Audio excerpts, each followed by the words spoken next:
My name's Margaret Purvis, and I spent most of my childhood growing up in Thailand. So when I was 4, my parents decided to be missionaries, and their idea was to go over to Thailand and start a children's home.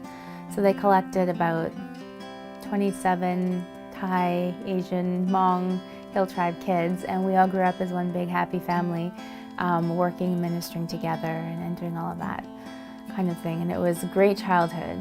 It was fantastic. When I grew up, I came back to Canada. I decided I needed an education. I've always been interested in finance, so I went to the University of Lethbridge and I studied. Kind of went through my own searching period, trying to decide if I really believed in God, if that was for me, if that was something that I was just taught at such a young age and it was, wasn't really real to me. So I had to do sort of an exploration. But by the time I'd finished, I was 100% on board, right? So I went through my whole thing and met a nice young man whose name was Scott, and we got married, and one of the things that we wanted to do together was serve God.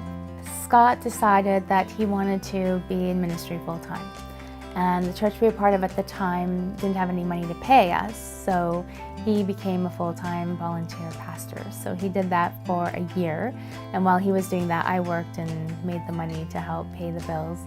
And as things went along, he ended up getting paid, he ended up becoming the lead pastor, and I was involved in everything, as well as working full-time, and then we started to have children and all the stuff that, people do when they grow up, right? So we grew up, we had kids, and everything was really interesting.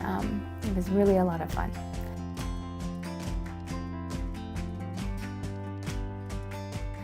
As time went along, however, Scott started to struggle a little bit with depression. We talked about it a little bit. He wasn't really sure what to do about it. He just kept thinking he'd just push through and it would be fine. And one day, I believe it was in January 2009, he woke up and he told me, "Margaret, I don't believe in God anymore."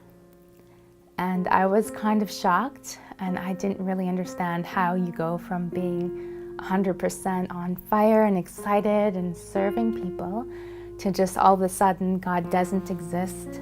It was kind of like his opportunity to escape.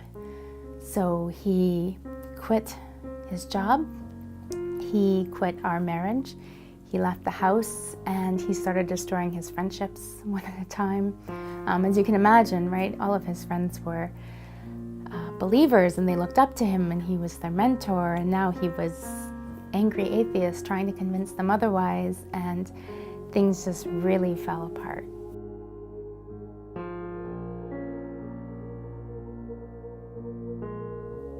That pretty much left me, newly single mother, something I'd never expected would happen. And my boys were only at the time about 1.5 and 4 years old. So they were quite devastated. It's hard not to, when you're a parent, to see your kids go through it. It's actually harder potentially than yourself going through it. Sorry. Nobody really knew what to do and what to say. And so I had some very interesting conversations, not great conversations.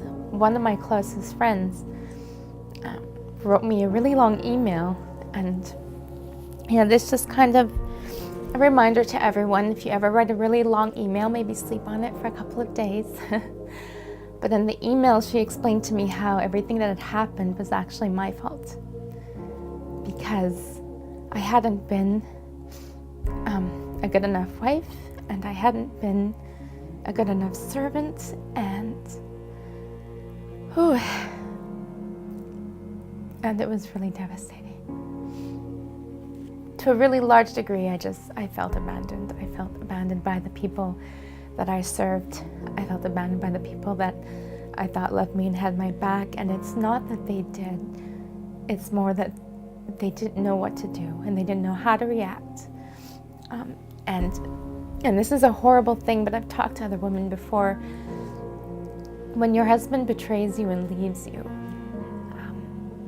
you'll have that thought in the back of your mind that actually it would have just been easier if he had died, right? Because then you could grieve properly and still remember them fondly and then hopefully move on. When I look back on it, and even in the moment, even though I felt abandoned by the people that I trusted the most, and I felt abandoned a little bit by God, I also saw his faithfulness in the situation.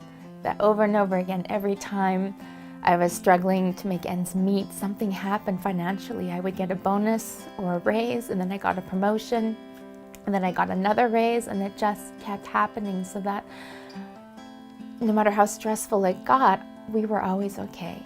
So 4 years later, 4.5 years after that all started, I married for the second time to a wonderful man who had has 2 children of his own. So now we're having the exciting giant blended family experience, which is not without its challenges as well.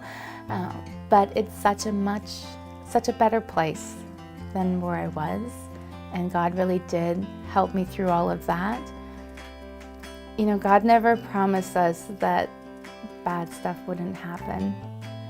And the world wants to throw all kinds of situations our way, and things fall apart, and people make mistakes, and they hurt us, and they do things maybe that they shouldn't do. But through it all, the one thing that I think I've learned the most is how to have grace for others through the situation, and because God has that grace for me. So one of the things, I guess, or the major thing that I learned throughout this whole process, especially since there's so many other people involved in this story and their story is all slightly different, right, is that we all go through stuff. We all go through pain and betrayal and situations that are really designed to sort of break you and leave you broken. But there is always redemption, and there's always the possibility, because God is faithful and hope endures. And so when we put our eyes on him instead of on the situation around us and what's happening, we can see how he's leading us through. And that doesn't mean the pain doesn't happen, and that doesn't mean the brokenness doesn't happen, but he can pull us through absolutely anything.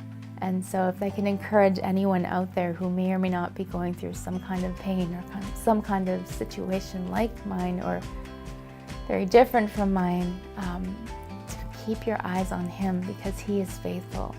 Where the human beings around you will fail you and make mistakes, and not because they're horrible, but because we just sometimes don't know how. God does, and he'll pull you through.